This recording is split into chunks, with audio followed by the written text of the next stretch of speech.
मार्गदर्शक राजेश शुक्ला एक बार फिर से डीके शिक्षा ऑनलाइन क्लासेस में आप सबका बहुत बहुत हार्दिक स्वागत करता हूं। तो मित्रों, पहले की तरह ही उम्मीद करता हूं कि आप सब स्वस्थ हैं, नियमित रूप से पढ़ाई लिखाई कर रहे हैं और उसी नियमितता में, उसी कंटिन्यूटी में आज हम लोग अपने चैप्टर नंबर 4 के लेक्चर 2 पर आगे बढ़ेंगे। तो जैसा कि आपको पिछले ही लेक्चर में यह बात बता दी थी मैंने कि यहां पर जो टॉपिक का नाम है, एक बार फिर से आप गौर करें तो हम जिस अध्याय पर चर्चा कर रहे हैं, जिस चैप्टर को हम लोग डिस्कस कर रहे हैं, उसका नाम एनसीईआरटी की बुक में आपको मिलेगा, क्या बताती हैं हमें किताबें और कब्रें, what books and burials tell us. तो ये टाइटल बनाई कैसे गई, इसका क्या अर्थ है, यही मैंने आपको पिछले लेक्चर में समझाया और फिर इसके बेसिस पर आपको कुछ बातें स्पष्ट की थी। उम्मीद करता हूं वो सारी चीजें आपको याद होंगी।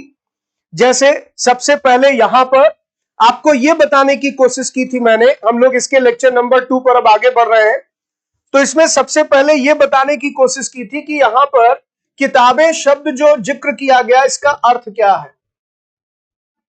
तो दरअसल यहां पर हम जिस कालखंड का इतिहास पढ़ रहे हैं उसको एक नाम दिया गया है वैदिक काल। वैदिक काल इसी को कहा गया है, या फिर इसी समय की सभ्यता को नाम दिया गया है वैदिक सभ्यता। वैदिक सभ्यता। तो चाहे हिस्ट्री में कालखंड के रेफरेंस में बात करें, टाइम पीरियड के रेफरेंस में बात करें, तो इसे हम वैदिक पीरियड कहेंगे या वैदिक एज कहेंगे, और या फिर इसी को सभ्यता के संदर्भ में बात करें तो हम कहेंगे वैदिक सिविलाइजेशन।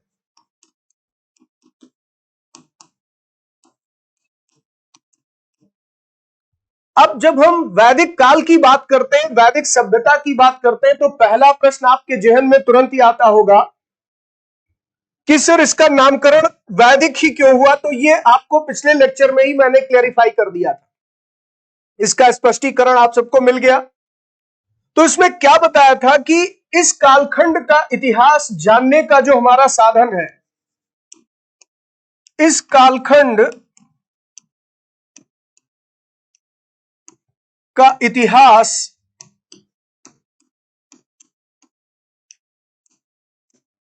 हमें वैदिक ग्रंथों से मिलता है या वैदिक स्रोतों से मिलता है।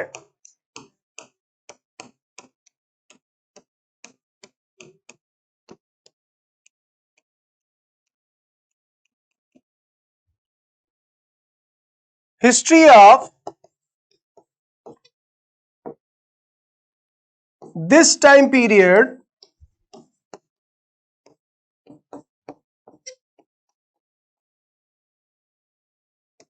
is known through the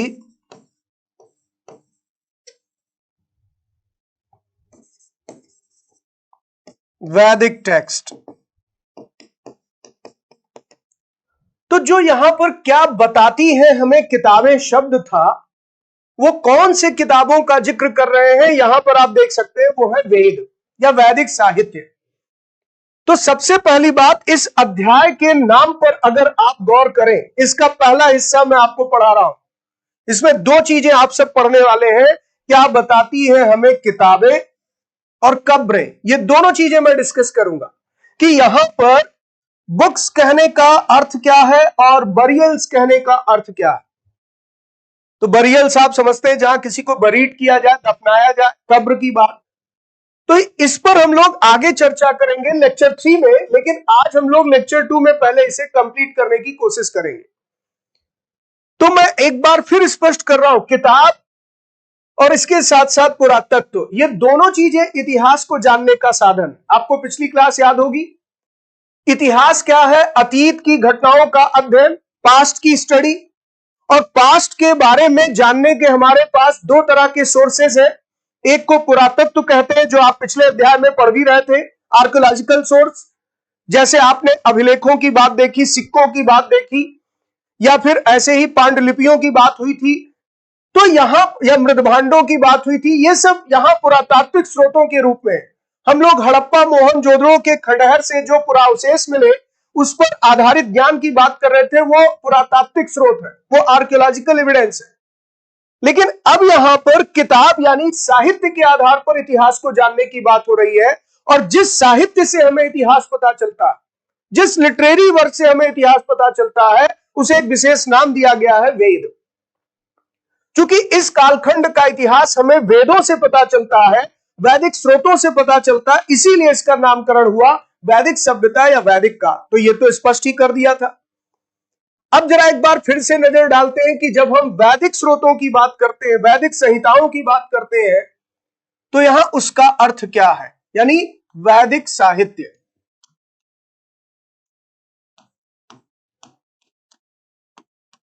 वैदिक साहित्य या वैदिक लिटरेचर।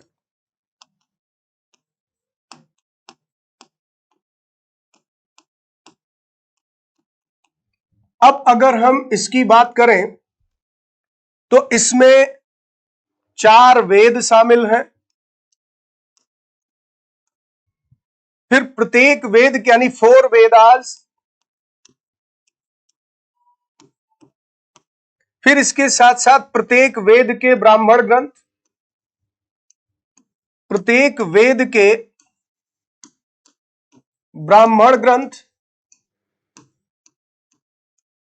ब्राह्मण ग्रंथ,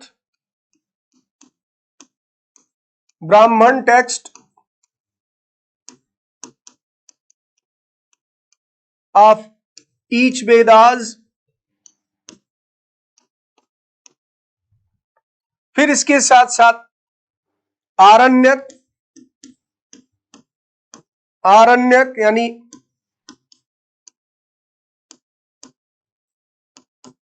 वेदों पर आधारित ज्ञान, और फिर इसके बाद यहां पर उपनिषद।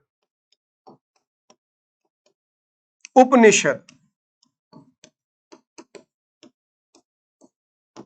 तो ये चारों जब हम सामूहिक रूप से एक साथ बोलते हैं, इनको एक साथ लेते हैं, तो कहते हैं वैदिक साहित्य। तो वैदिक साहित्य में 4 वेद भी इंक्लूड है। प्रत्येक वेद के ब्राह्मण ग्रंथ, दरअसल वेदों पर जो गद्यात्मक व्याख्याएं लिखी गई हैं, जो प्रोज कमेंट्रीज लिखी गई है, उनको ब्राह्मण ग्रंथ कहा जाता है। यहां ब्राह्मण कास्ट मत समझिएगा, यहां ब्राह्मण शब्द का प्रयोग पुस्तक के लिए हुआ, ग्रंथ के लिए हुआ। तो ये ब्राह्मण ग्रंथ क्या है, वेदों पर ही आधारित है। प्रत्येक वेद के अपने अपने ब्राह्मण ग्रंथ हैं, जैसे ऐतरेय और कौशिक की ऋग्वेद के ब्राह्मण ग्रंथ का नाम है। तो आपकी परीक्षा में इतने डेप्थ में क्वेश्चन नहीं आएगा, चिंता मत करें, लेकिन कुछ बेसिक चीजें जरूर जानिए बच्चों। तो प्रत्येक वेद पर जो गद्यात्मक व्याख्याएं लिखी गई, गद्य लिखे गए, कमेंट्री लिखी गई प्रोज में, उनको ब्राह्मण ग्रंथ कहा जाता है। और वन में रहने वाले जो सन्यासी होते थे, जो ऋषि मुनि होते थे, उनके जीवन पर आधारित या उनके द्वारा जो रचनाएं तैयार की गई, उसे आरण्यक कहा गया, क्योंकि अरण्य का मतलब वन होता है, जंगल। तो आरण्यक, ब्राह्मण ग्रंथ और 4 वेद, इन तीनों को मिला दीजिए, ये सब वेदों पर आधारित है। और सबसे अंत में फिर उपनिषद की रचना हुई। ये चूंकि सबसे अंत में लिखा गया, ये वेदों का अंतिम भाग है, इन्हें वेदों का अंतिम भाग माना जाता है। अंतिम भाग, वैदिक साहित्य का अंतिम भाग। यही कारण है कि इन्हें वेदांत कहा गया। वेदांत, तो उपनिषद को ही वेदांत कहा जाता है। ये वेदों के लास्ट पार्ट माने जाते हैं, लास्ट पार्ट ऑफ वेदास, इसीलिए उपनिषदों का एक नाम और है और इन्हीं को वेदांत कहते हैं। तो ये वैदिक साहित्य है, जिसमें से आपको मैंने बताया था कि जो ये 4 वेद हैं, एक का नाम इसमें है ऋग्वेद, ऋग्वेदा, एक का नाम है सामवेद, एक का नाम है यजुर्वेद, और एक का नाम है अथर्ववेद। अथर्ववेद, ये 4 वेद हैं, और इन्हीं वेदों से संबंधित ये अन्य ग्रंथ हैं, जिसमें से आप अगर देखें तो सबसे पहले ऋग्वेद का संकलन होता।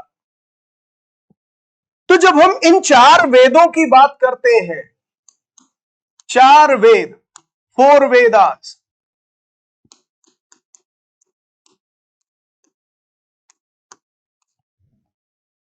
तो इसमें सबसे पहले जिक्र होता है किसका? ऋग्वेद का।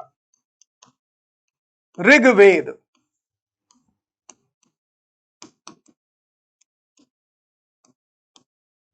अब ऋग्वेद के विषय में आपको मैंने यह भी बताया था कि इसका अगर संकलन देखा जाए, संकलन कब हुआ, यानी इसका कंपोजिशन कब हुआ,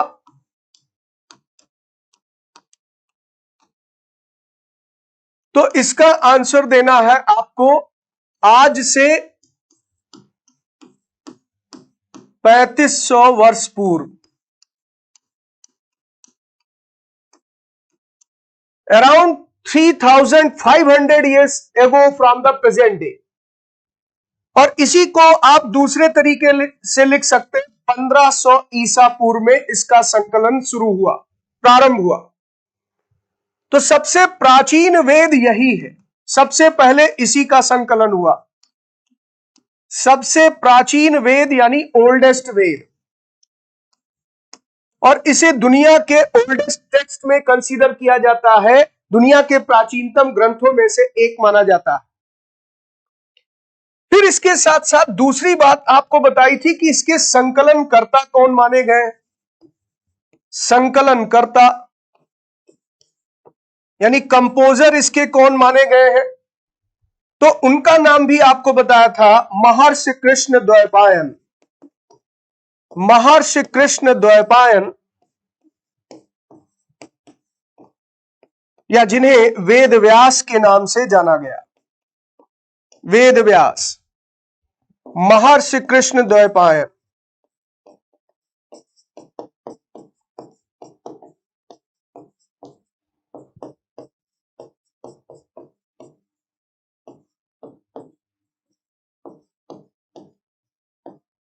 वेद व्यास, इन्होंने वेदों का संकलन किया। फिर इसके साथ साथ ऋग्वेद में अगर विषय देखा जाए, किस विषय पर यह आधारित है, तो ऋग्वेद के अंतर्गत ही आपको मैंने बताया, इसमें देवताओं की प्रार्थना, देवी देवताओं की प्रार्थना, देवी देवताओं की प्रार्थना के मंत्र मिलते हैं, की प्रार्थना के मंत्र इसमें दिए गए हैं, और इन मंत्रों के संग्रह को ही सूक्त कहा जाता है। तो सूक्त का अर्थ भी बताया था, अच्छी तरह से बोला गया, जो अच्छी बातें कही गई, जो नैतिक बातें बताई गई हैं, जो आध्यात्मिक बातें बताई गई हैं, अच्छे तरीके से उन्हें समझाया गया है, उन्हीं को देवी देवताओं की आराधना में, स्तुति में रचा गया है, उन्हीं को ऋग्वेद में संकलित किया गया है, और इन्हीं को सूक्त कहा जाता है। इसमें एक अन्य महत्वपूर्ण तथ्य आपको बताया था कि ऋग्वेद में कुल 1028 सूक्त है, जो 10 मंडल में विभाजित है। मंडल इनके अध्याय का नाम, यानी अलग अलग चैप्टर आप कह सकते हैं। तो ऋग्वेद में कुल 10 मंडल है, 1028 सूक्त है। ये सूक्त देवी देवताओं की प्रार्थना के लिए रचे गए हैं, और इसी में एक बहुत महत्वपूर्ण मंत्र आपको मिलेगा, ऋग्वेद में ही गायत्री मंत्र का संकलन मिलता है। गायत्री मंत्र ऋग्वेद में ही दिया गया है, जो सूर्य देव की उपासना के समय गाया जाता था। और गायत्री मंत्र की रचना किसने की अगर देखा जाए, तो एक महर्षि हुए, उनका नाम था महर्षि विश्वामित्र। महर्षि विश्वामित्र ने गायत्री मंत्र की रचना की, जो ऋग्वेद में संकलित है। तो ये सभी तथ्य परीक्षा के दृष्टिकोण से बहुत अहम है। भले ही आपकी एनसीईआरटी की बुक में इतना विस्तार से नहीं है, लेकिन कुछ बेसिक बातें फिर भी आपको जानना। तो ऋग्वेद के संकलन का समय यह परीक्षा में आता है। ऋग्वेद के संकलन कर्ता भी पूछ सकते हैं, कंपोजर कौन थे यह भी आ सकता है। ऋग्वेद सबसे प्राचीन वेद है, दुनिया के प्राचीनतम ग्रंथों में से एक है। और इसके साथ साथ इसमें विषय क्या है, तो देवी देवताओं की उपासना के लिए, उनकी स्तुति के लिए जो मंत्र रचे गए, उन्हीं को यहां संग्रहित किया गया, कलेक्ट किया गया, और उन्हीं को सूक्त कहा जाता है। 1028 सूक्त है, ये 10 अध्यायों में बटा है, जिसे मंडल कहा जाता है। तो इसमें कुल 10 मंडल शामिल है। अब इसमें एक बहुत लोकप्रिय मंत्र भी आपको मिलेगा ऋग्वेद में, गायत्री मंत्र, जिसकी रचना महर्षि विश्वामित्र ने की थी और यह सूर्य देव की आराधना के समय गाया जाता है। तो आप जब भी भगवान सूर्य को जल अर्घ दे, जब भी उनको जल अर्पित करे, तो एक बार गायत्री मंत्र का जाप कर ले और इससे आपको याद रहेगा कि हाँ, गायत्री मंत्र किस अवसर पर गाया जाने वाला मंत्र था। ठीक है, क्लियर हुआ? तो ये यहां पर ऋग्वेद की बातें हो गई। अब एक अन्य वेद दूसरा लेते हैं, वो है आपका सामवेद। सामवेद, अब सामवेद की अगर हम बात करें तो इसे संगीतमय वेद भी कहा गया। संगीतमय वेद, इसे संगीतमय वेद क्यों कहा गया? क्योंकि इसमें मंत्रों को गाने की विधि बताई गई। मंत्रों को गाने की विधि, यानी इसे एक तरीके से संगीत का स्रोत माना गया है, यानी इसे म्यूजिक का सोर्स माना गया है। तो इसी संदर्भ में सामवेद के लिए कहा जाता है भारतीय संगीत, भारतीय संगीत का प्राचीनतम ग्रंथ है। भारतीय संगीत का प्राचीनतम ग्रंथ है। Oldest text of Indian music, प्राचीनतम ग्रंथ, oldest text of Indian music. और जो संगीत में आपको विद्यालय स्तर पर पढ़ाया गया होगा, 7 स्वर होते हैं, याद भी होगा आप सबको। सारे गामा पा धा नी सा स्कूल में आपको शायद पढ़ाया गया होगा। ये 7 स्वर इसी सामवेद में दिए गए। तो मंत्रों को गाने का एक तरीका था, मंत्रों के उच्चारण का एक तरीका था, उन्हें संग कैसे किया जाता था, इसकी पूरी व्याख्या सामवेद में मिलती है। इसीलिए सामवेद को संगीतमय वेद कहते हैं, भारतीय संगीत का जनक ग्रंथ कहा जाता। अब इसी तरीके से यहां पर अगर हम तीसरा वेद लेते हैं तो वो है यजुर्वेद।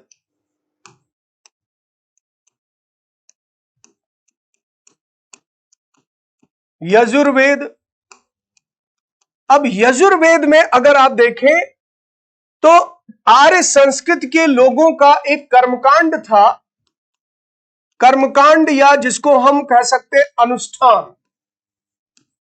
अनुष्ठान, तो ये एक तरीके से एक अनुष्ठान करते थे, प्रैक्टिसेस करते थे, जिसको इन्होंने नाम दिया यज्ञ। इसे यज्ञ कहा जाता था, यानी एक सैक्रिफाइस था इनका, और उस सैक्रिफाइस को ये यज्ञ कहते थे। यज्ञ, यज्ञ क्या था? सैक्रिफाइस, एक रिचुअल था। तो अपने इन रिचुअल्स को ये यज्ञ के नाम से जानते थे। और इसमें यज्ञ की जो विधि विधान है, यज्ञ करने का जो तरीका है, उसका वर्णन यजुर्वेद में मिलता है। यज्ञ करने का विधि विधान, विधि विधान यानी मेथड की बात की गई, यज्ञ कैसे किया जाए, किस अवसर पर कौन सा यज्ञ किया जाए। जैसे उदाहरण के लिए राजा जब अपने राज्य का विस्तार करना चाहता था तो वो अश्वमेध यज्ञ करता था। एक घोड़े की पूजा होती थी, उसे छोड़ दिया जाता था। जिस क्षेत्र से विचरण करके वो यज्ञ वेदी पर वापस लौट आता था, वो क्षेत्र राजा के अधिकार में आ जाता था। तो राज्य विस्तार के लिए जो यज्ञ होते थे, स्टेट को एक्सपेंड करने के लिए जो यज्ञ होते थे, उसे कहा जाता था अश्वमेध यज्ञ। ऐसे जब राजा के बेटे का राज तिलक होता था तो राजसूय यज्ञ होता था। तो सभी यज्ञों की अलग अलग विधियां थी, यज्ञ करने के अलग अलग विधि विधान थे, अलग अलग मेथड थे। इसकी व्याख्या यजुर्वेद में की गई, इसीलिए इसको कहते हैं कर्मकांडीय वेद। इसे कर्मकांडीय वेद या अनुष्ठानिक वेद कहते हैं, यानी कि सैक्रिफाइस करने वाला जो मैनर बताया गया है, इसीलिए इसको कहते हैं वेदा फॉर सैक्रिफाइस। तो इस तरह की चीजें भी परीक्षा में आ सकती, किस वेद में मुख्यतः क्या विषय है। उम्मीद करता हूं याद रहेगा। यानी ऋग्वेद में क्या हो गया, तो आप कहेंगे देवी देवताओं की प्रार्थना के मंत्र। सामवेद में कौन से विषय, तो संगीत के विषय पर जानकारी। यजुर्वेद में क्या, तो कर्मकांड या यज्ञ के बारे में जानकारी। अब ऐसे ही एक और वेद है, अंतिम वेद जो है वो है अथर्ववेद। अथर्ववेद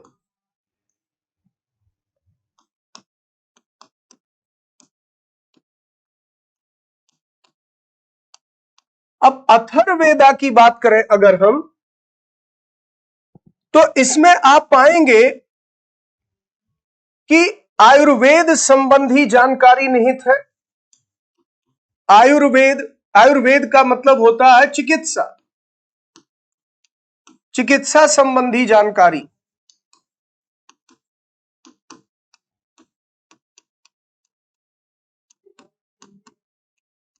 ठीक है, आयुर्वेदा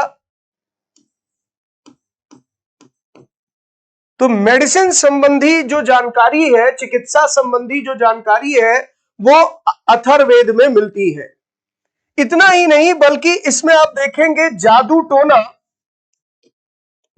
टोना या तंत्र मंत्र जैसी चीजें भी दी गई हैं। तंत्र मंत्र यानी मैजिक के बारे में भी इसमें अगर देखा जाए तो वर्णन मिलता। तो यहां पर अथर्ववेद को उत्तर वैदिक काल में रचा गया, यानी कि जब हम यहां पर वेदों के रचना क्रम में देखते हैं तो क्या पाते हैं कि इनको अलग अलग कालखंड से जोड़ा जाता। तो जिसमें ऋग्वेद का संकलन हुआ उसको कहते हैं आरंभिक वैदिक काल या पूर्व वैदिक काल। पूर्व वैदिक काल, पूर्व वैदिक काल यानी अर्ली वैदिक एज, अर्ली वैदिक एज, जिसका समय बताया था आपको 1500 ईसा पूर्व से लेकर लगभग 1000 ईसा पूर्व तक का माना गया। तो इस पर चर्चा हो चुकी है। इसी को हम आरंभिक वैदिक काल या फिर ऋग वैदिक काल कहते हैं। क्यों? क्योंकि इसमें केवल एक वेद संकलित हुआ था और वो था ऋग्वेद। केवल ऋग्वेद का संकलन इस समय हुआ, इसलिए इसे ऋग वैदिक काल या पूर्व वैदिक काल कहा गया। और जो बाकी अन्य वेद हैं या अन्य वैदिक संहिताएं हैं, यहां तक कि उपनिषद भी, वो सब उत्तर वैदिक काल में रचे गए। यानी इसके बाद की अवस्था उत्तर वैदिक काल, लेटर वैदिक एज, लेटर वैदिक एज, जिसका समय माना गया है 1000 ईसा पूर्व से लेकर 600 ईसा पूर्व के बीच। तो संपूर्ण वैदिक काल को दो अलग अलग कालखंडों में हम बांट देते हैं। पूरा वैदिक काल 1500 ईसा पूर्व से 600 ईसा पूर्व के बीच का समय है। तो हम लोग जिस कालखंड का इतिहास पढ़ रहे हैं, यहां जो बात मैंने शुरू की कि हम लोग वैदिक काल के बारे में पढ़ने जा रहे हैं, इसका पूरा समय अगर लिया जाए तो हम कह सकते हैं 1500 ईसा पूर्व से यह प्रारंभ हुआ और लगभग 600 ईसा पूर्व तक इसका कालखंड चला। लेकिन इसमें भी दो चरण आए। इसमें से यहां पर आप देखेंगे सबसे पहले ऋग्वेद की रचना हुई और उसके बाद अन्य वेदों की रचना का जो समय रहा उसमें आप पाएंगे कि वो उत्तर वैदिक काल कहलाता है।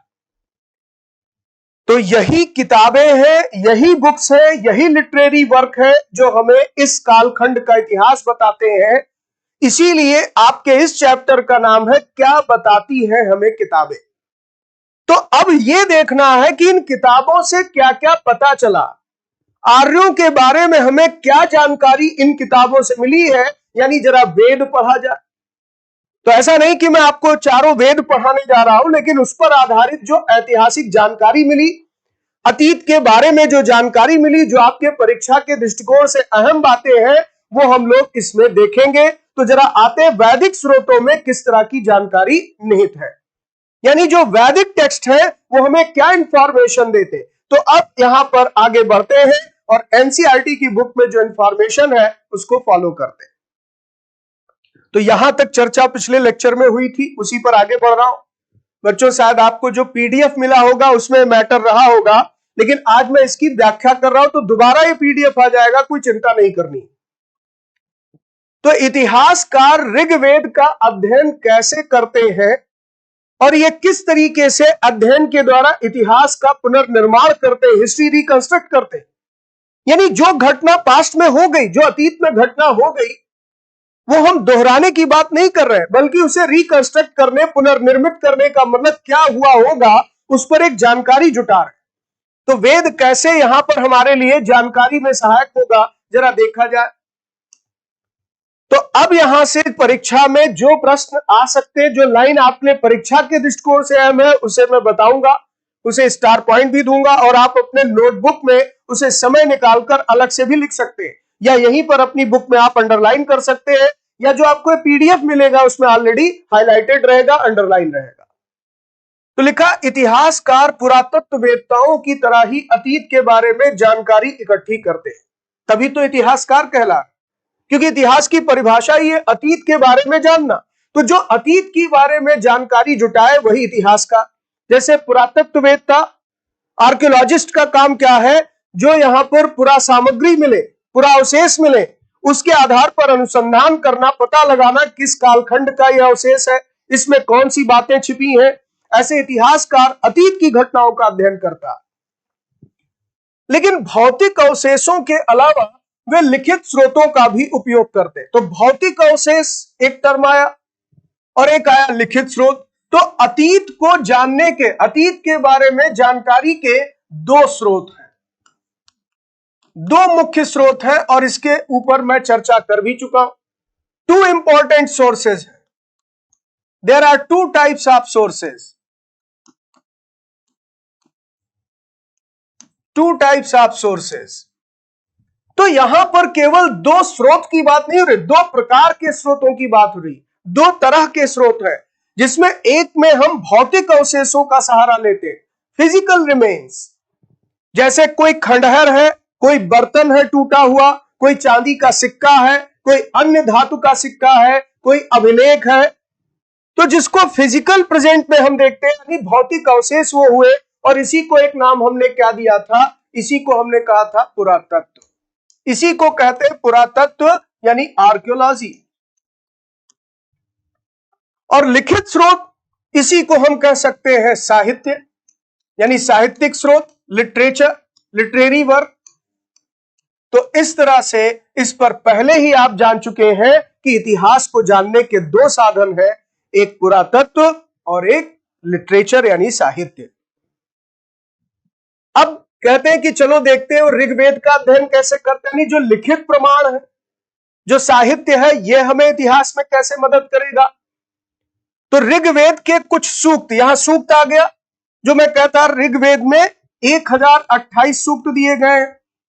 तो इसमें यह कह रहा है सूक्त वार्तालाप के रूप में, कुछ सूक्त वार्तालाप के रूप में, यानी बातचीत के रूप में, विश्वामित्र नामक ऋषि और देवियों के रूप में पूजित दो नदियों के बीच यह संवाद एक ऐसे ही सूक्त का अंश है।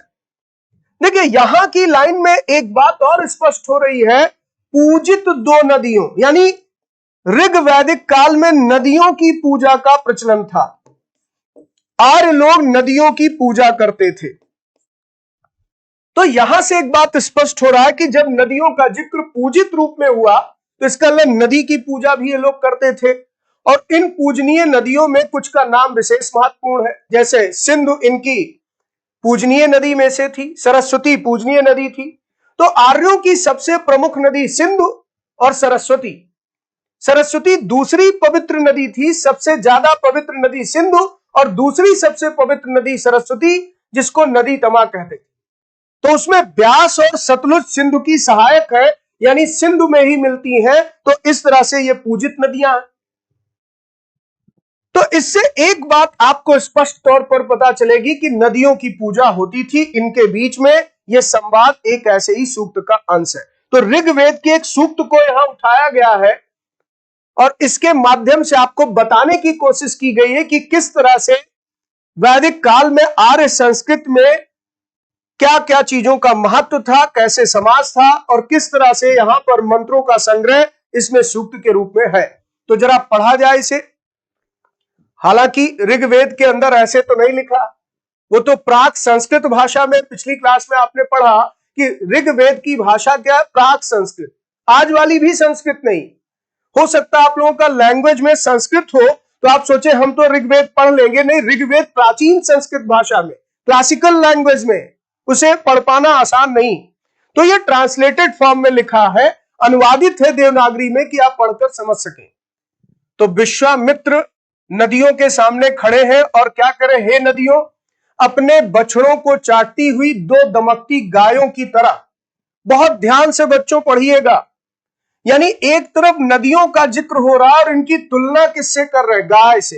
तो अगर एग्जाम में आ जाए कि सूक्त में नदियों की तुलना किससे की गई है, गाय से की जा रही है। ऐसे रिलेट करना सीखिए। परीक्षा में आपके पेपर में जब ऐसे प्रश्न आते हैं तो लगता है प्रश्न कहां से बना दिया, सब यही जवाब है।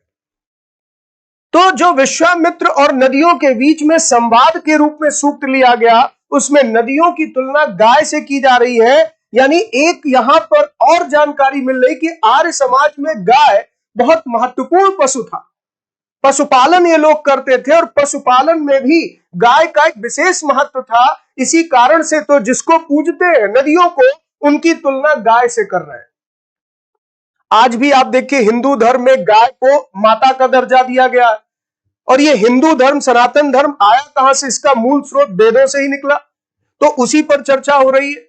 फिर कह रहा है दो फुर्तीले घोड़ों, यानी यहां पर गाय और घोड़ों दोनों से इनकी तुलना की जा रही है। ये क्या दिखाता है, आर्य समाज में दो पशु बहुत महत्वपूर्ण थे, गाय और घोड़ा। अब एग्जाम में एक प्रश्न बन गया, आर्यों का सबसे प्रिय पशु कौन सा था। तो आर्यों के दो प्रिय पशु थे, गाय और घोड़ा। इस तरह से रिलेट करना भी सीखिए। क्या महत्व था आगे देखेंगे अभी।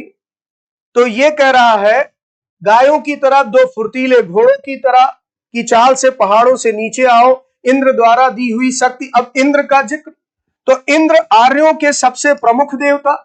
ऋग वैदिक काल में, जो पहला चरण मैंने आपको बताया, ऋग वैदिक काल में आर्यों के सबसे प्रमुख देवता कौन है, इंद्र।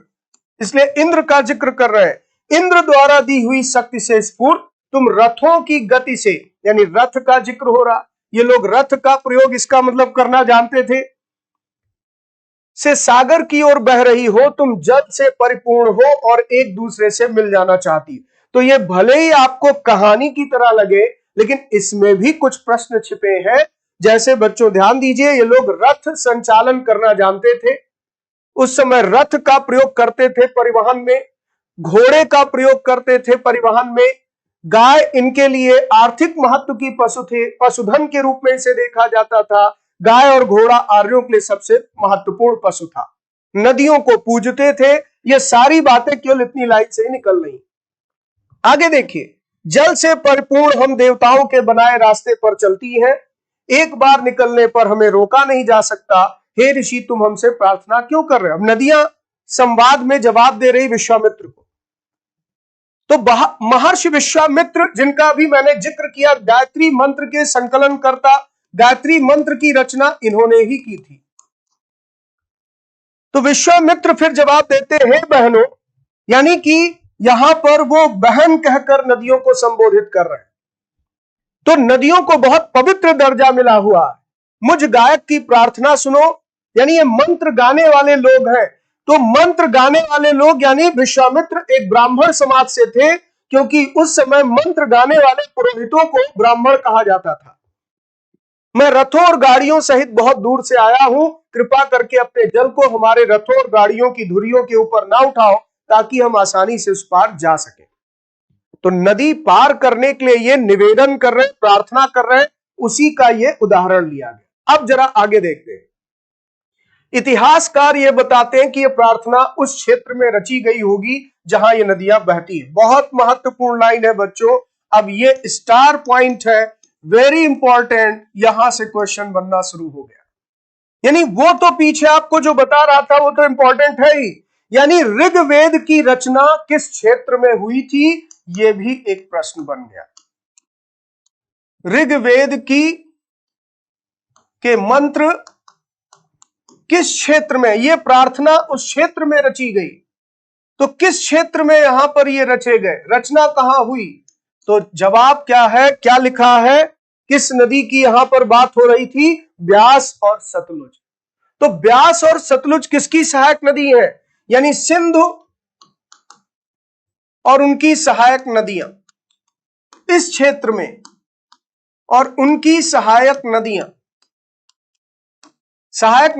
आपको शायद मैंने बताया था, जो मुख्य नदी में मिलने वाली छोटी नदियां होती हैं उन्हें सहायक नदियां कहते हैं।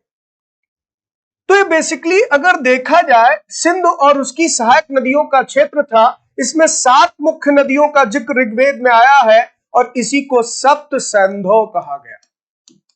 सप्त सैंधव यानी किस क्षेत्र में ऋग्वेद के मंत्रों का संकलन हुआ? सप्त सैंधव क्षेत्र में, सिंध और उनकी सहायक नदियों के क्षेत्र में।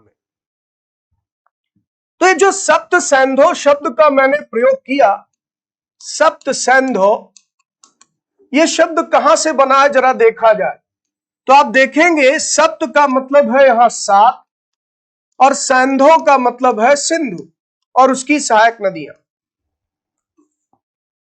तो ऋग्वेद में अगर आप देखें तो आप पाएंगे कि आर्यों की सबसे प्रमुख नदी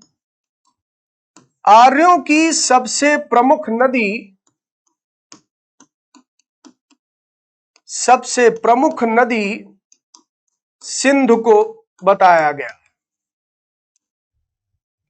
दूसरी सर्वाधिक पवित्र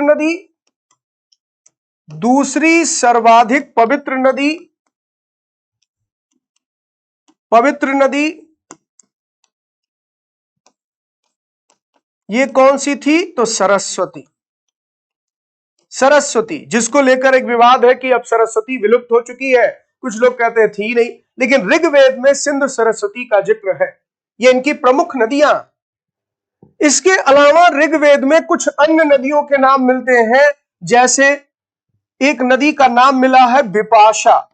अब बिपाशा नदी आज के समय में ब्यास है, तो जो आज की ब्यास नदी है उसका नाम ऋग्वेद में बिपाशा मिलता है। या ऐसे एक नदी है सतुद्री, इसका नाम है सतलुज। तो जो यहां उदाहरण लिया गया, दरअसल यहां पे जो लिखा है ना ब्यास और सतलुज, ये ब्यास सतलुज नाम ऋग्वेद में नहीं है। ऋग्वेद में इनका नाम क्या मिला है? तो आप देखेंगे यहां इनका नाम मिलता है बिपाशा और सतुद्री। ऐसे एक नदी का नाम मिला बितस्ता आज के समय में झेलम है। ऐसे ही एक नाम और आप देखेंगे पौरुषणी नाम मिला। पौरुषणी नदी को आज की तारीख में रावी कहा जा रहा है। और फिर इसी तरीके से अगर आप देखेंगे तो एक नदी का नाम इसमें मिला है अस्किनी यानी चेनाब।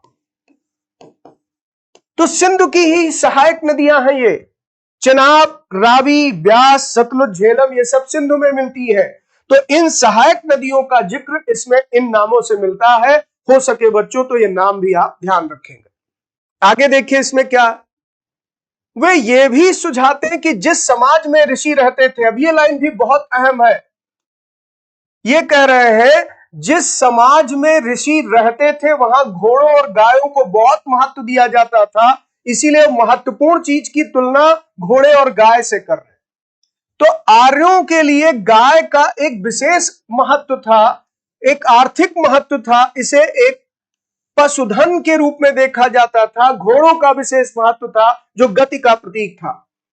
इसीलिए नदियों की तुलना किससे की गई है? घोड़ों और गायों से।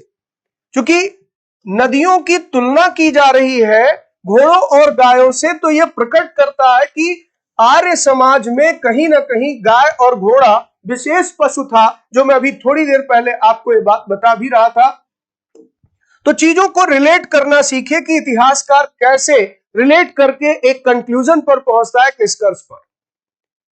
तो कह रहा क्या तुम्हें लगता है कि रथ भी महत्वपूर्ण थे? तो अभी तो जिक्र किया, रथ को भी महत्वपूर्ण दिखाया जा रहा है, क्योंकि रथ को गति का प्रतीक माना गया है।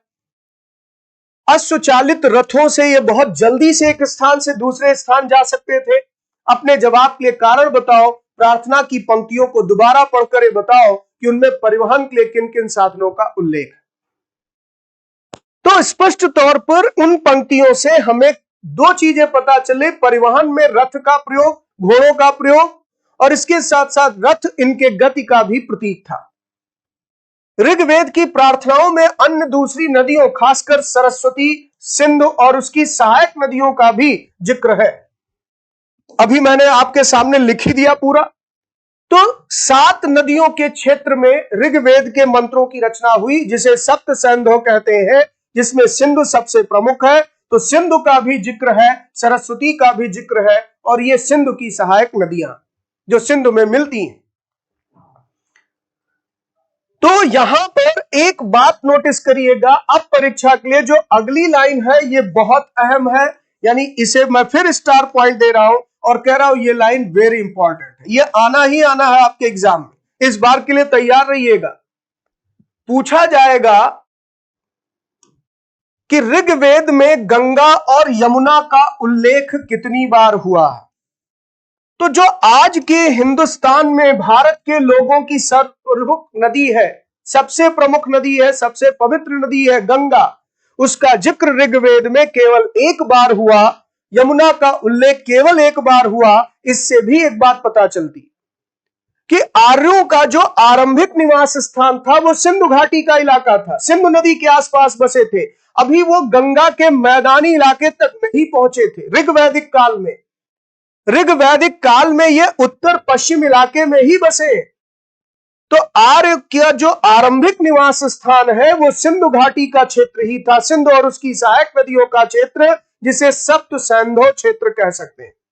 तो सप्त सैंधव सिंधु और उसकी सहायक नदियां और सरस्वती वाला इलाका, तो सिंधु सरस्वती नदियों के बीच में बसे हुए। गंगा तक अभी ये पहुंचे ही थे, यानी गंगा के मैदानी इलाकों में आर्य सभ्यता प्रारंभिक दौर में नहीं पहुंची, जिसे हम ऋग्वैदिक काल कह रहे हैं। यह स्पष्ट हुआ। तो इतिहासकार इन सब बातों से भी एक कंक्लूजन निकालते हैं, क्योंकि गंगा के मैदान में आकर बस गए होते तो गंगा का जिक्र ऋग्वेद में केवल एक बार नहीं होता। तो केवल एक बार हुआ, यह प्रश्न आ सकता है कि गंगा और यमुना का जिक्र ऋग्वेद में कितनी बार हुआ। आंसर लगा कर आइएगा, केवल एक बार। आगे बढ़े। फिर ये कह रहा है मानचित्र 1 को देखो और ऐसी 5 नदियों की सूची बनाओ जिनके नाम ऋग्वेद में नहीं। तो जब हम मानचित्र को देखते हैं तो इसमें कई ऐसी नदियां हैं जिनका नाम हम ले सकते हैं। जैसे उदाहरण के लिए 5 क्या, इसमें कई नदियों का नाम ले सकते हैं हम। नर्मदा का जिक्र नहीं है, गोदावरी का जिक्र नहीं है, महानदी का जिक्र नहीं है, या फिर इसी तरीके से सोन नदी का जिक्र नहीं है, चंबल का जिक्र नहीं है, ताप्ती नदी का जिक्र नहीं है, या कृष्णा नदी का जिक्र नहीं है। तो लिस्ट ही लिस्ट बन सकती है। इन नदियों का जिक्र हो रहा नहीं। ये इलाके थे जिसे कहा गया है सप्त सैंधव। सप्त सैंधव का रीजन ये है, सिंधु का इलाका। तो इसी को बच्चों यहां पूरा मैंने ट्रांसलेट कर रखा है। अब आप इस ट्रांसलेटेड नोट्स को पढ़ेंगे तो जिनका मीडियम इंग्लिश है उन्हें कोई प्रॉब्लम नहीं होगी। यानी हिस्टोरियंस किसी भी टेक्स्ट को पढ़कर कैसे हिस्ट्री रिकंस्ट्रक्ट करते हैं, ये उसका एक एग्जांपल था कि कैसे वो किसी सोर्स को पढ़ने के बाद उसको रिलेट करते हैं कि उससे हमें क्या क्या जानकारी फिल्टर होकर मिल रही। तो उसी पर ये पूरी चर्चा थी, जिसमें सबसे महत्वपूर्ण बात मैंने बताई कि आर्कियोलॉजिकल सोर्स के साथ साथ रिटेन सोर्सेज भी वो हमारे इतिहास के बहुत महत्वपूर्ण साधन है। तो रिटेन सोर्सेज और जो मटेरियल रिमेन्स है इसी को हम कहते हैं आर्कियोलॉजी। आर्कियोलॉजी और जो रिटेन सोर्स है इसको हमने क्या कहा, लिटरेचर। तो ये 2 महत्वपूर्ण स्रोत होते हैं, 2 टाइप्स के सोर्सेज होते हैं जिनसे हमें हिस्ट्री पता चलती है। तो चलिए अब आगे बढ़े। अब यहां पर कुल मिलाकर के आपको यह ध्यान रखना है कि जो ऋग्वेदा है, ऋग्वेदा, इसमें जब हम इंडस की बात करते हैं तो इंडस को मोस्ट हॉलीएस्ट रिवर ऑफ आर्यंस बताया गया है। फिर इसके बाद सरस्वती, सरस्वती की अगर हम बात करें तो सेकेंड मोस्ट हॉलीएस्ट रिवर इसे बताया गया है। और फिर इसके बाद कुछ अदर रिवर्स के नाम मिलते हैं, जैसे अस्किनी मैंने कहा, तो अस्किनी किसका नाम मिला है, चेनाब जो आज की है। या फिर बितस्ता मैंने कहा, तो बितस्ता किसका नाम मिला? जो आज की झेलम है। या बिपाशा किसका नाम मिला है? तो बिपाशा जो आज की ब्यास है, इसके लिए नाम आया है। या फिर पौरुषणी नाम मिला है। पौरुषणी ये आज के रावी रिवर के लिए यूज हुआ है। और इसी तरीके से अगर देखा जाए तो एक नाम शतुद्री आया है, और शतुद्री नाम किसके लिए है? तो सतलुज के लिए। तो ये सारी चीजें हम लोगों ने अभी डिस्कस की, उम्मीद करता हूं याद रहेगा आप सबको। और इसमें बहुत सारी नदियों का आप ऐसा उदाहरण ले सकते हैं जिसका नाम ऋग्वेद में नहीं मिलता। अब ये जरा इमेज देखिएगा, जिस पांडुलिपि की हम लोग बात कर रहे थे पहले टॉपिक में पढ़ते समय, वो कुछ ऐसी होती। ये पेड़ की एक छाल से तैयार पांडुलिपि है, जिस पर यहां पर अगर आप देखें तो कुछ अहम जानकारी लिखी है, जो ऋग्वेद की पांडुलिपि है। तो ऋग्वेद की पांडुलिपि का एक पन्ना, यह आप पहले ही पढ़ चुके हैं कि भुर्ज वृक्ष की छाल से ये पांडुलिपियां तैयार की जाती थी। ये पांडुलिपि कश्मीर में पाई गई थी। लगभग 150 वर्ष पहले ऋग्वेद को सबसे पहली बार छापने के लिए इसका उपयोग किया गया था। तो आप देख सकते हैं कि कश्मीर के रीजन में अगर ये मिल रही है, जहां भुर्ज नाम के वृक्ष हिमालयी क्षेत्र में मिलते हैं, उससे इसे तैयार किया गया है, तो इसका मतलब आरंभिक निवास स्थान जो आर्यों का था वो हिमालयी क्षेत्र से लेकर सिंधु क्षेत्र तक का रीजन था। इसी पांडुलिपि को देखकर अंग्रेजी अनुवाद तैयार हुआ। यह पांडुलिपि पुणे महाराष्ट्र के एक पुस्तकालय में आज भी सुरक्षित रखी। आगे बढ़े तो मैन्युस्क्रिप्ट जो हम लोग पढ़ रहे थे, ऋग्वेदा की एक मैन्युस्क्रिप्ट का इमेज आपके सामने दिया गया, और इसकी संस्कृत आप देख सकते हैं कितनी क्लिष्ट लग रही है, कितनी कॉम्प्लेक्स है कि हम संस्कृत पढ़ने के बावजूद भी इसे पढ़ने में उतना सक्षम नहीं।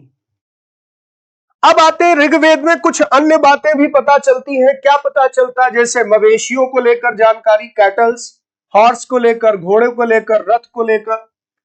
तो ऋग्वेद में मवेशियों, बच्चों, खासकर पुत्रों और घोड़ों की प्राप्ति के लिए अनेक प्रार्थनाएं। ये लाइन बहुत महत्वपूर्ण है, वेरी इंपॉर्टेंट, वेरी इंपॉर्टेंट, यानी ये एग्जाम में आना ही आना।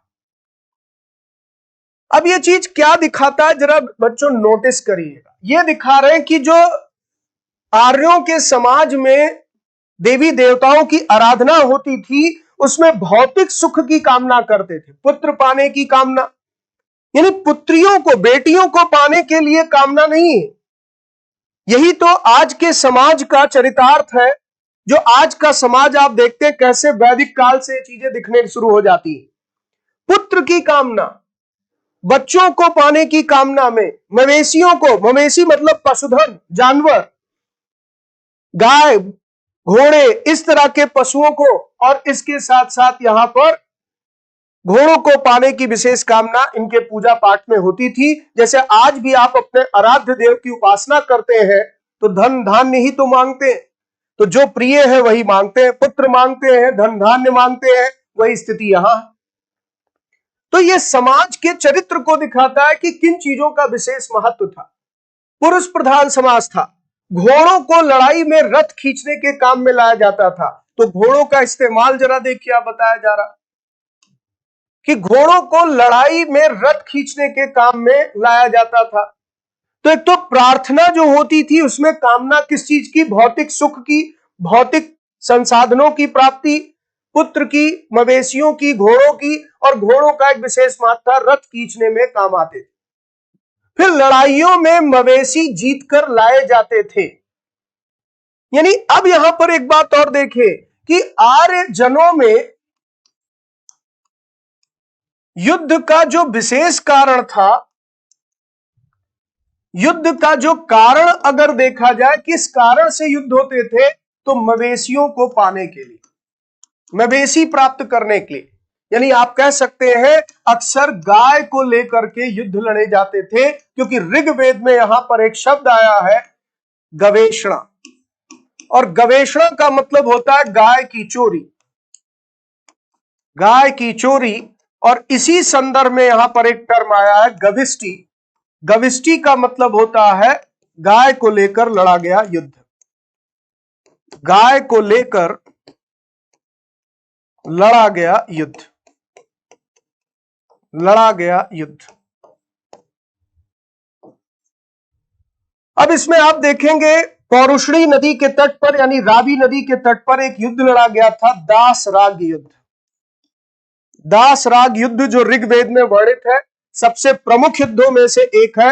यह पौरुषणी नदी के किनारे लड़ा गया था, रावी नदी के किनारे, जिसमें भरत जन का युद्ध हुआ था 10 अन्य राजाओं के संग से, 10 राजाओं के संग से। इनके बीच में युद्ध लड़ा गया।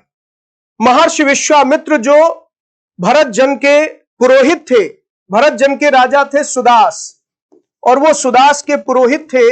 जब वो इनसे नाराज होकर के चले जाते, पुरोहिती का पद छोड़ देते हैं, 10 राजाओं का संग बनाकर आक्रमण करते हैं और फिर ये युद्ध लड़ा जाता। तो गाय की चोरी एक बड़ा मुद्दा था, पशुधन के चोरी को लेकर ही अक्सर लड़े जाते थे युद्ध। तो बता रहा है इन लड़ाइयों में मवेशी जीतकर लाए जाते। लड़ाइयां वैसे जमीन के लिए भी लड़ी जाती थी, यानी वैसे जमीन के लिए भी लड़ी जाती थी, लेकिन इसके बावजूद यहां पर आप देख सकते हैं कि मुख्य कारण था मवेशी। मवेशी मतलब होता है जानवर, पशु। जहां अच्छे चारागाह हो, जहां पर जौ जैसी जल्दी तैयार हो जाने वाली फसलों को उपजाया जा सके। एक बात और पता चल रही कि जौ इनकी प्रमुख फसल है, तो जमीन के लिए भी अगर लड़ रहे हैं तो चारागाह भूमि के लिए, और जहां जौ की फसल अच्छे से पैदा हो सके उसके लिए, तो चारागाह के लिए लड़ना, इसका मतलब कि कहीं ना कहीं मवेशियों का विशेष महत्व था। अक्सर लड़ाइयां इसी मुद्दे पर होती थी। फिर इसके बाद कुछ लड़ाइयां पानी के स्रोतों और लोगों को बंदी बनाने के लिए भी लड़ी जाती थी। तो लड़ाइयों के क्या कारण थे? आर्यों में अक्सर लड़ाइयां होती थी, अक्सर झगड़े होते थे, जिसका कारण बताया गया है। तो पहला प्रमुख कारण मवेशी को जीतना, दूसरा कारण ऐसी जमीन जहां चारागाह भूमि हो और साथ में जौ जैसी फसल अच्छे से तैयार हो सके, और तीसरा कारण जल स्रोतों और बंदी बनाने वाले लोगों को पाने के लिए, बंदी बनाने के लिए लोगों को पाने के लिए भी युद्ध लड़ा जाता। तो ये पूरा स्टैंजा आप यहां पर देख सकते हैं कि वैदिक समाज की संरचना को दिखा रहा। आगे बढ़ते, युद्ध में जीते गए धन का कुछ भाग सरदार रख लेते थे, यानी कि कमांडर होता था कबीलों का। इनका समाज कबीलाई था क्योंकि पशुधन का विशेष महत्व है, और प्रत्येक कबीले का जन का एक सरदार होता था, कमांडर, जो कि धन का कुछ हिस्सा वो जो जीत कर लाया गया युद्ध में अपने पास रखता था, और कुछ हिस्सा पुरोहित को दे दिया जाता था। यानी सरदार का पद बहुत महत्वपूर्ण था, उसके बाद पुरोहित का विशेष महत्व है, और बाकी शेष धन आम लोगों में बांट दिया जाता था। कुछ धन यज्ञ करने के लिए भी प्रयुक्त होता था। यज्ञ की आग में आहुति दी जाती थी, ये आहुतियां देवी देवताओं को दी जाती थी। घी, अनाज और कभी कभी जानवरों की भी आहुति दी जाती थी। जैसे आज भी आप देखिए हिंदू धर्म में जब यज्ञ के विधि विधान होते हैं तो आप देखते हैं कि यहां पर जौ या अन्य तरह के अनाजों से एक यहां पर हवन सामग्री तैयार की जाती है और उसकी आहुति दी जाती है। तो आज हम लोगों ने यहां पर इन चीजों को जो डिस्कस किया है, इसी क्रम में मैं आगे बढ़ूंगा। आज की क्लास चूंकि समय समाप्त हो रहा है बच्चों, तो आगे जो आपसे डिस्कस करने वाला था उसे मैं यही छोड़ रहा हूं, लेकिन जो आज आपको पढ़ा है उस पर आधारित कुछ प्रश्नों को हल कर लेते हैं। तो वेदों की रचना का प्रारंभ कब से माना गया है? एक प्रश्न ये है आपके सामने। बाकी चिंता मत करिए, जो बचा रह गया हम लोग कल की क्लास में, नेक्स्ट क्लास में डिस्कस करेंगे। तो आज आपने जो पढ़ा उस पर आधारित ये प्रश्न पहला है कि वेदों की रचना का प्रारंभ कब से माना गया? When is the beginning of the composition of the Vedas considered? तो आप यहां पर अभी अभी थोड़ी देर पहले इसको देख चुके, कंफ्यूज मत होइएगा। यहां 1500 BC नहीं लिखा, 1500 ईसा पूर्व नहीं लिखा, वर्ष पहले लिखा, बिफोर क्राइस्ट की बात नहीं हो रही है। तो आंसर यहां सी ऑप्शन आप लगाएंगे, यानी 3500 वर्ष पहले। अगला प्रश्न देखें, निम्नलिखित में से कौन सा सही सुमेलित नहीं? यानी आपको यहां पर करेक्टली मैच नहीं है, यह बताना है कौन सा। तो सूक्त, वेल सेड। तो सूक्त का मतलब बता रहा अच्छी तरह से बोला गया, यह तो सही सुमेलित है, पढ़ाई आपने। फिर यज्ञ, तो यज्ञ के सामने क्या लिखा? अनुष्ठान, यानी कि यहां पर यज्ञ की बात कर रहा है, सैक्रिफाइस लिखा, फिर लिखा है प्रीस्ट, पुरोहित, ब्राह्मण होते थे, फिर लिखा है 10 यज्ञ करने वाले। तो इस प्रश्न में बच्चों जो दूसरा प्रश्न आपके सामने है, इसमें आप आगे पढ़ेंगे, अभी एक टॉपिक और आएगा कि 10 आंसर हो जाएगा, क्योंकि 10 उन्हें कहा जाता था जो यज्ञ नहीं करते थे। यज्ञ तो करना आर्यों का कर्मकांड था, और 10 ये उन लोगों को कहते जो बाद में गुलाम कहलाए, दास कहलाए। ये 10 पहले यज्ञ ना करने वाले लोगों को कहा जाता था। तो बाकी 3 मैच कर रहा है, तो ये नहीं भी जानते आंसर लगा दीजिए, क्योंकि सूक्त अच्छी तरह से बोला गया। यज्ञ एक अनुष्ठान था और पुरोहित ब्राह्मण होते थे, ये बात आपने पढ़ी ली, तो चौथा यहां पर अपने आप आंसर हो जाएगा। ठीक, तो यहां आंसर आपको क्या लगाना है? D option. तो आज बच्चों आपने यहां पर ऋग वैदिक काल के कुछ विशिष्टताओं को आपने देखा। ऋग वैदिक काल में क्या क्या महत्वपूर्ण बातें थी, ऋग वैदिक पीरियड के बारे में हम लोगों ने जाना। ठीक है, अब इसी क्रम में हम लोग सामाजिक संरचना, राजनीतिक संरचना पर आगे चर्चा करेंगे। तो आज के लेक्चर को यहीं समाप्त करता हूं।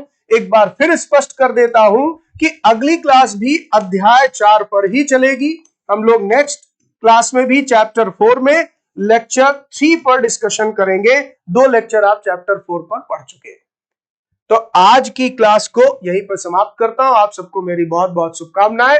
आप सब स्वस्थ रहिए, प्रसन्न रहिए, नियमित क्लास करते रहिए। धन्यवाद।